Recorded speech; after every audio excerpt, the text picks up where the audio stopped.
নমস্কার। আশা করি আপনারা সবাই খুব ভালো আছেন।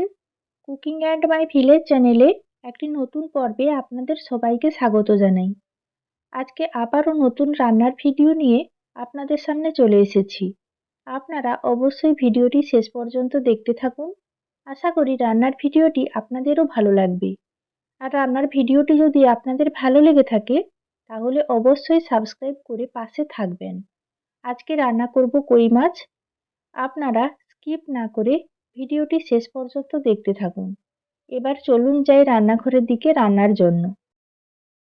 রান্নার সব জোগাড় প্রায় হয়ে গেছে। চলে এসেছি রান্নাঘরে। দেখতেই পাচ্ছেন বাজার থেকে কিনে আনা কই মাছগুলোকে ভালো করে কেটে ধুয়ে পরিষ্কার করে নিয়েছি। এবার মাছের মধ্যে দিয়ে দিচ্ছি পরিমাণ মতো লবণ, আর একই সঙ্গে মাছের মধ্যে দিয়ে দেব পরিমাণ মতো হলুদের গুঁড়ো। এবার হাত দিয়ে বেশ ভালো করে একটা একটা করে মাছে লবণ হলুদ মাখিয়ে নিচ্ছি। লবণ হলুদ মাখিয়ে মাছগুলোকে কিছু সময়ের জন্য রেস্টে রেখে দিলে মাছগুলো ভাজার সময় লবণ হলুদ খুব ভালোভাবে মাছের মধ্যে প্রবেশ করে আর মাছগুলো ভাজার সময় কড়াইতে লেগে যায় না। কথা বলতে বলতে মাছে খুব ভালোভাবে লবণ হলুদ মাখানো হয়ে গেছে। এবার মাছগুলোকে আমি ভেজে নেব। আর এই কই মাছের ঝোল রান্নাতে দেওয়ার জন্য নিয়েছি আলু। আলুগুলোকে আজকে একটু অন্যভাবে কেটেছি। সরু সরু করে কেটে ভালো করে ধুয়ে নিয়েছি। এই পর্যায়ে মাছ ভাজার জন্য কড়াই বসিয়ে দিয়েছি। কড়াই খুব ভালোভাবে গরম হয়ে গেছে। দিয়ে দিয়েছি সর্ষের তেল। তেলও খুব ভালোভাবে গরম করে নিয়েছি। এই পর্যায়ে এক এক করে লবণ হলুদ মাখানো কই মাছগুলো আমি তেলের মধ্যে দিয়ে দিচ্ছি। একসঙ্গে সব মাছগুলো আমি ভাজবো না, দুই দফায় মাছগুলোকে ভেজে নেব। প্রথম দফায় মাছগুলো আমি তেলের মধ্যে দিয়ে দিলাম। কিছু সময় পর মাছের এক দিক ভাজা হয়ে গেছে। এবার ধীরে ধীরে মাছগুলোকে আমি উল্টে দিচ্ছি। আর এইভাবে উল্টে পাল্টে মাছের দুই দিক বেশ ভালো করে ভেজে নিচ্ছি। এই কই মাছ শিশুদের জন্য প্রচণ্ড উপকারী। কই মাছে প্রচুর পরিমাণে প্রোটিন থাকে। এছাড়াও 10টি প্রয়োজনীয় অ্যামিনো অ্যাসিড থাকে, যা শিশুদের দেহের গঠন, বৃদ্ধি সাধন ও ক্ষয়পূরণে বিশেষভাবে ভূমিকা পালন করে। কথা বলতে বলতে মাছ ভাজা হয়ে গেছে। এক এক করে মাছগুলো তুলে নিলাম। আবারও একইভাবে বাকি মাছগুলো তেলের মধ্যে দিয়ে দিচ্ছি। এই কই মাছ খুব সহজেই হজম হয়ে যায়, তাই দুর্বল ব্যক্তি, শিশু বা রোগীদের জন্য একটি আদর্শ খাবার। দ্বিতীয় দফায় মাছের একদিক মোটামুটি ভাজা হয়ে গেছে। আবারও ধীরে ধীরে মাছগুলোকে উল্টে দিচ্ছি। আর একইভাবে উল্টে পাল্টে মাছগুলোকে লাল করে ভেজে নিচ্ছি দুই দিক। দ্বিতীয় দফায় মাছগুলো ভাজা হয়ে গেছে। আবারও তুলে নিলাম। মাছ ভাজা কড়াইতে আবারও সর্ষের তেল দিয়ে দিলাম ঝোল রান্নার জন্য। তেল গরম হয়ে গেছে। এই পর্যায়ে ফোড়নের জন্য তেলের মধ্যে দিয়ে দিলাম কালো জিরে আর কয়েকটা চেরা কাঁচা লঙ্কা।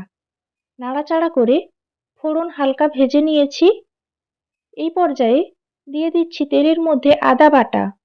আপনারা আদাটাকে তেলের মধ্যে ভালোভাবে কষিয়ে নেবেন, তাহলে আদার কাঁচা গন্ধটা খুব ভালোভাবে চলে যাবে।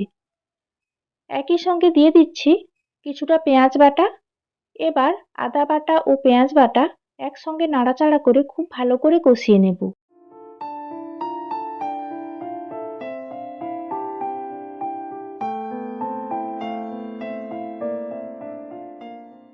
প্রায় 2 থেকে 3 মিনিট সময় নিয়ে আদা বাটা ও পেঁয়াজ বাটা খুব ভালো করে কষিয়ে নিয়েছি।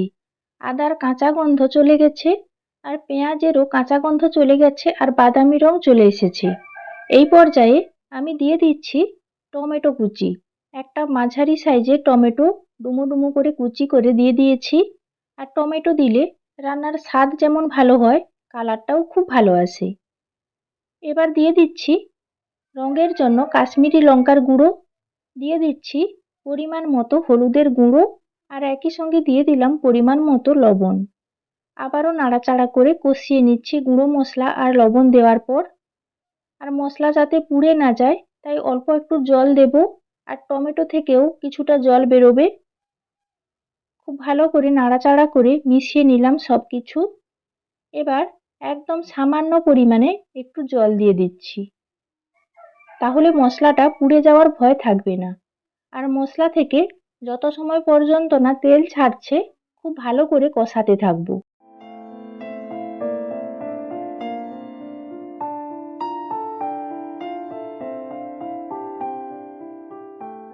বেশ কিছু সময় ধরে মশলা ভালো করে কষিয়ে নিয়েছি। মশলার কালারটাও খুব ভালো এসছে আর মশলা থেকে দারুণ একটা গন্ধ ছেড়েছে আর খুব ভালোভাবে তেলও ছেড়ে গেছে। এই পর্যায়ে মশলার মধ্যে দিয়ে দিলাম কেটে ধুয়ে রাখা আলু। আলুগুলোকে মশলার সঙ্গে নাড়াচাড়া করে হালকা কষিয়ে নেব। আপনারা চাইলে আলুগুলোকে আলাদাভাবে তেলে ভেজে নিতে পারেন, তবে বেশি তেল খাওয়া ভালো নয়, তাই মশলার সঙ্গেই আমি একসঙ্গে আলুগুলোকে নাড়াচাড়া করে হালকা কষিয়ে নিচ্ছি। মাছের ঝোল কিংবা মাংসের ঝোলে আলু খেতে আমাদের খুব ভালো লাগে। আপনাদেরও ভালো লাগে কিনা কমেন্ট করে জানাবেন। মাংসের ঝোলে তো আলু আর ঝোল হলেই ভাত খেতে খুব ভালো লাগে, তেমনি মাছের ঝোলেও আমরা আলু খেতে খুব ভালোবাসি। কথা বলতে বলতে আলু খুব ভালোভাবে কষানো হয়ে গেছে। এবার দিয়ে দিলাম সর্ষে বাটা আর একই সঙ্গে দিয়ে দিলাম ধনে আর জিরে বাটা। আমরা সাধারণত সর্ষে বাটার সঙ্গে পোস্ত বাটা ব্যবহার করি, তবে আজকে একটু অন্যভাবেই রান্নাটা করলাম। সর্ষে বাটা দিলাম আর তার সঙ্গে অল্প পরিমাণে ধনে ও জিরে বাটা দিলাম। নাড়াচাড়া করে বাটা মশলা খুব ভালোভাবে মিশিয়ে নিচ্ছি।